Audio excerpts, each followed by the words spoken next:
Today we're making bacon lollipops. Nothing is better than bacon lollipops. So I'm starting with some double smoked bacon. Double smoked bacon is a product you can find at your butcher shop.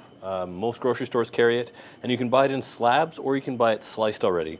So we bought a slab and I sliced this nice and thick. You can see it's pretty meaty. And what I want to do is just cut this in half so you get sort of a nice rectangle shape, just like that. And I want it to be thick and meaty, which is going to make a better lollipop, I guess. So these I'm going to put into a pan. I don't need oil. There's lots of bacon in here, or fat in here. So I just want to lay these into a frying pan. I don't want to do multiple layers. I just want one layer all the way across.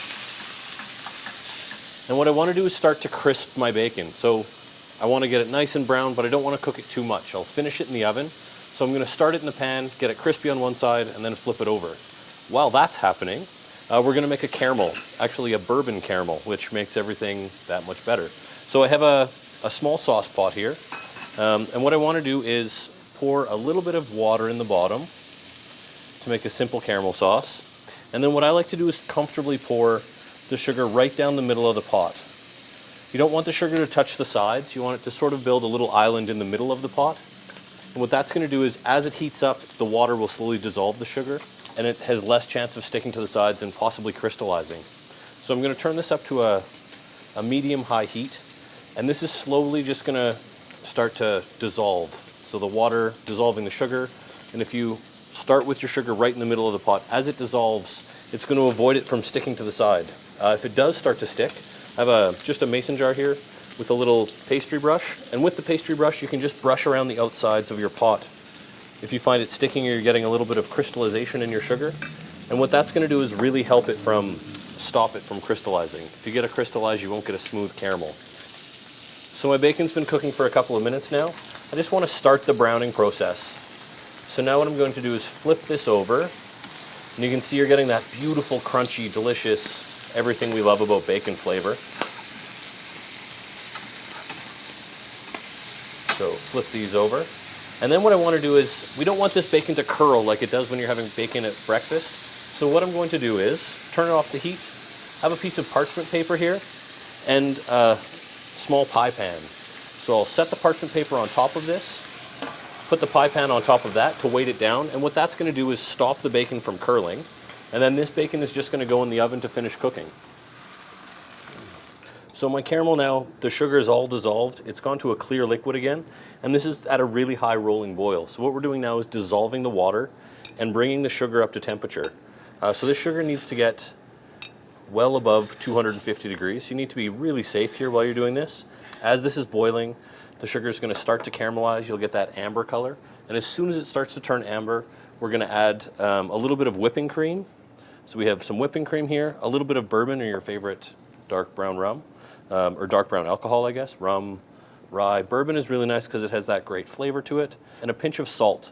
All good baking and bacon, obviously, need a little bit of salt just to help enhance all those great flavors. So that's going to come in next. So my bacon just came out of the oven now. Got a pan for it. So this is hot, hot. You want to be quite careful with this. I'll pull off my parchment paper, and you can see my bacon is beautiful and crispy and golden brown looking. So what I want to do is get some of that fat off. I don't want the fat, I just want the yummy bacon bits. I'm going to take the bacon and place them just on a piece of paper towel.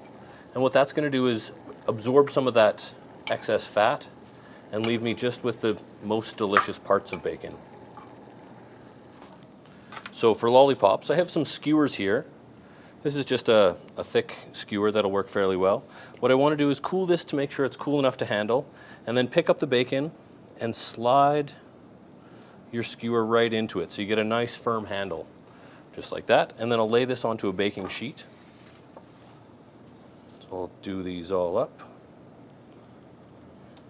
When you're doing this, you want to make sure that you try to get the meaty part of the bacon. You don't want to hit a fat line, or the handle has a tendency to fall out. This is also why you want your bacon to be nice and thick. As you're cooking this, it thins out quite a bit as everything renders out of it. Last one here. So there we go. Some beautiful bacon on a stick. And now my caramel is just starting to go that nice amber color. And as the color starts to come, it's going to come really quickly. So this is a point where You want to turn it off the heat and get that to stop. You want to stop the cooking process. You don't want it to go too dark. I'm going to pour my cream in, which is going to make it boil a little bit. Add my bourbon, my salt, and then I just want to mix this around. The sugar is going to crystallize on the bottom. I'll bring it back onto the heat, and I want to bring this up to a boil and boil it for another, say, 6 to 8 minutes, just until I get the consistency that I want. So this is reduced down a little bit. I'm just going to turn off the heat now, and it's nice and it's dark. The cream has thickened this really nicely. So now what I want to do is take my delicious bacon on a stick and make it even better by dipping it into this caramel sauce. And you can see it's nice and glazy. So I'm going to lay this back onto this lined baking sheet. Parchment paper becomes your friend here because this is fairly hard to clean off. So parchment paper will help this from sticking, and it makes 0 dishes, which when you're making bacon lollipops is a good thing. If you want these really, really thick and covered in candy, what you can do with these is place them in the freezer just to help the caramel set, and then pull them out and re-dip them so that you get that extra thick coating. But just on their own like this is a fantastic dessert or appetizer or snack. There's never a bad time to eat one of these. Bourbon bacon lollipops, arguably the best thing that you'll eat this week. Visit atcoblueflamekitchen.com for more tips.